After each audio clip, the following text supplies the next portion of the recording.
Hello, my friend. Today I'll tell you a story of two giants, the United States and China. It is a story about business, power, and a battle without guns, a trade war.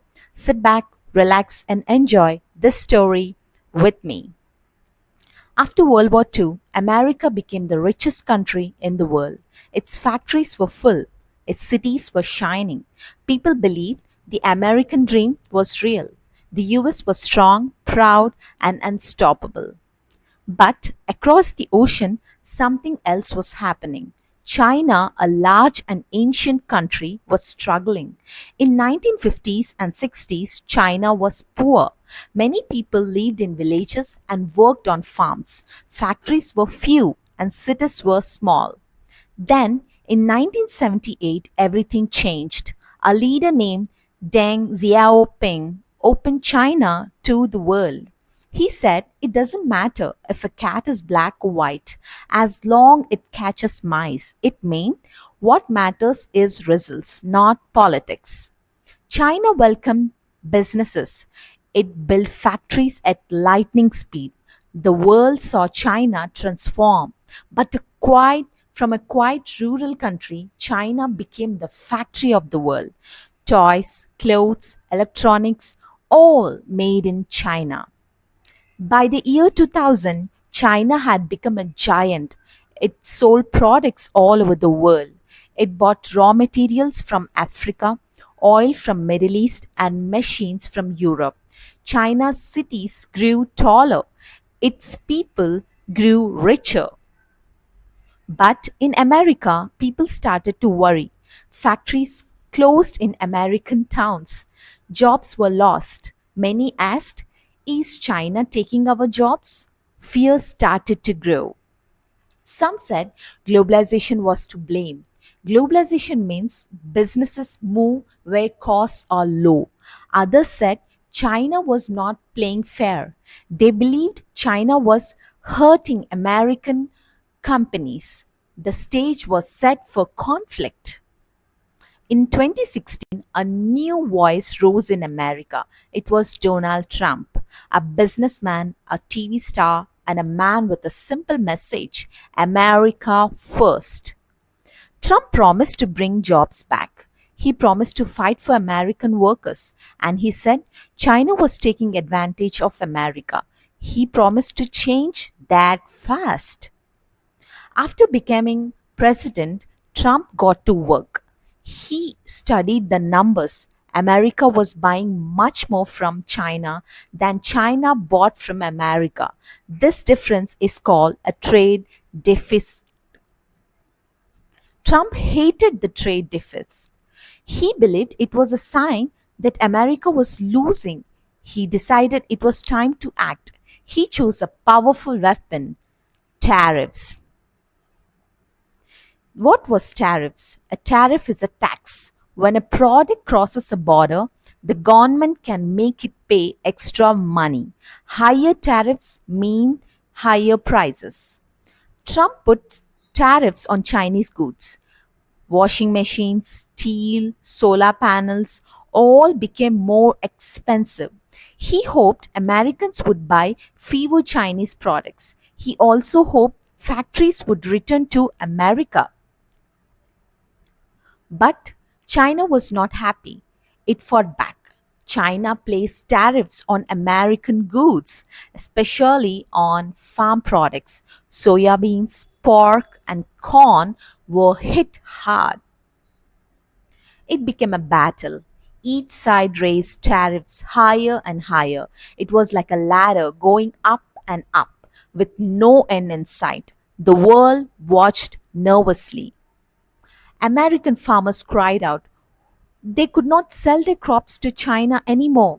Short storage bans were full of soybeans with no buyers. Many farmers needed government help to survive. At the same time, Chinese factories suffered too. Some factories closed. Workers lost jobs. Products became more expensive for Chinese families. Big companies were caught in the middle. Apple, Boeing, Ford, they all felt the pain.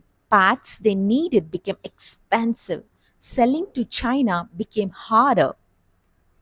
Prices in American stores started rising. Electronics, clothes, and tools cost more. American families paid the price for the trade war. It was not as simple as Trump had promised. Still, Trump believed he could win. He said tariffs would bring China to the table. He would he wanted China to buy more American products. He also wanted China to protect American ideas and inventions. This protection is called intellectual property rights. It means ideas, inventions, and brands must be respected. Trump said China was stealing American ideas. He wanted strong rules to stop that. Talks between China and US began. There were meetings, smiles, and handshakes, but no real agreement. Both sides blamed each other. In 2019, the trade war grew worse.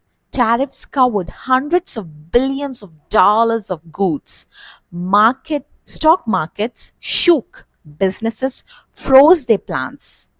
Some American companies moved factories to other companies. Vietnam, Mexico, India, these places became new homes for factories. It was too risky to stay in China. Global supply chains broke.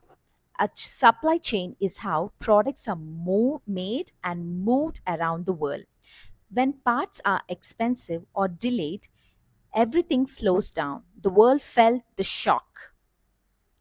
Then a small light appeared. In early 2020, China and US signed a Phase 1 deal. China agreed to buy more American goods. America agreed to lower some tariffs. It was a small step, but many hoped it was the beginning of peace. People smiled, businessmen clapped. But soon after, disaster struck. COVID 19 spread across the world. Factories closed, panels stopped flying, planes stopped flying. The trade war faded into the background. Now, people were fighting a virus, not each other. Trade became very important.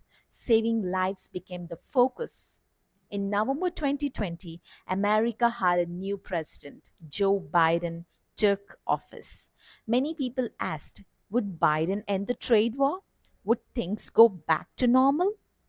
But Biden surprised many people. He kept most of Trump's tariffs. He agreed that China was a challenge.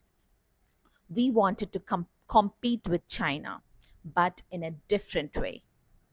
Biden spoke about building at home. He wanted America to make more things inside its own borders. He called it Made in America again. At the same time, China kept growing. It invested in technology, education, and its military. China wanted to become strong in every area, not just factories. A new word became popular: decoupling. Decoupling means pulling two things apart. Some people wanted the US and China to decouple. They wanted less trade, fewer connections. But decoupling is not easy. Today, the world is like a giant spider web. Everything is connected. Pull one thread and other moves too. Many companies realized they could not just leave China. They need Chinese workers, Chinese factories, and Chinese markets. China was too big to ignore. At the same time, China needed the world too. It needed customers for its goods. It needed energy, technology, and investments. In simple words, America and China were struck together. They could fight, they could argue, but they could not walk away easily. New problems began to appear. Technology became a battleground. The US stopped selling some advanced computer chips to China. China tried to make its own chips. 5G networks, artificial intelligence, electric cars, all this became part of new race. It was not just about money anymore, it was about power. The trade war had opened a door. Now the competition has bigger and deeper. It was about who would lead the future world. Some people call it a Cold War, not a war with tanks and guns, but a war of ideas, technology, and influence. Meanwhile, regular people on both sides suffered. Workers, farmers, and small business owners paid the price. Prices stayed higher, trust stayed low.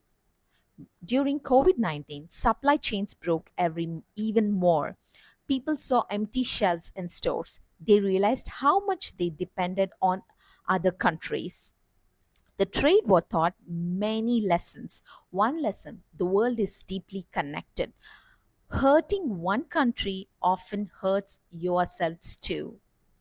Another lesson: tariffs are a double edged sword. They can protect some jobs, but they can also raise prices and hurt other jobs.